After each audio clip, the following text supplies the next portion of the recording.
Είναι φορές που σκέφτομαι ποιο άστρο έσβησε ψηλά, ποιο άστρο χάθηκε σε χρόνο που δεν πρόλαβα να δω. Είναι φορές που βλέπω ένα όνειρο, μια τρύπα στο φως και έναν άνθρωπο να πέφτει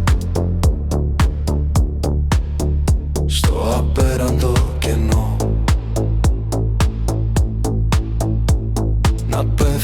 Να πέφτει και μια φωνή να θέλει να φωνάξει, μια ψυχή να θέλει να ορλιάξει. Τα μάτια ανοίγουν πριν προλάβει ο εφιάλτης να σκοτώσει τη νύχτα, πριν σβήσει το όνειρο. Είναι φορές που σκέφτομαι ποιος δαίμονας μας έφερε εδώ.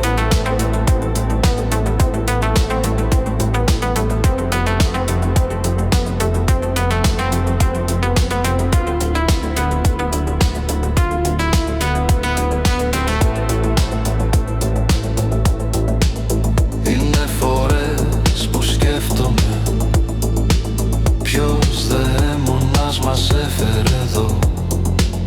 Είναι φορές που σκέφτομαι ποιος Θεός μας γέννησε. Ίσως το άστρο που έσβησε, ίσως ο άνθρωπος που έπεσε, να εξηγούν αυτό που λέμε ανθρώπινο εγώ.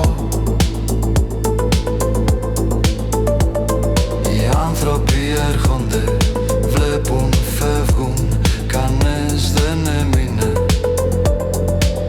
Όπως ο ήλιος, η φωτιά, τα αστέρια, κανείς δεν έμεινε για πάντα εδώ.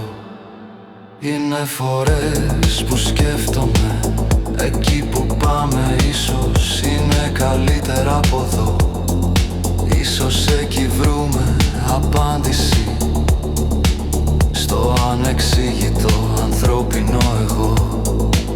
Είδα ανθρώπους να πεινάνε, να ζητάνε φαγητό. Είδα ανθρώπους να λυγίζουν, να πέφτουν στον κρεμό.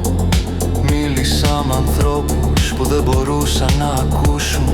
Κοίταξα ανθρώπους που δεν μπορούσαν να με δουν. Γνώρισα ανθρώπους που τελείωσαν έναν κόσμο ανιαρό.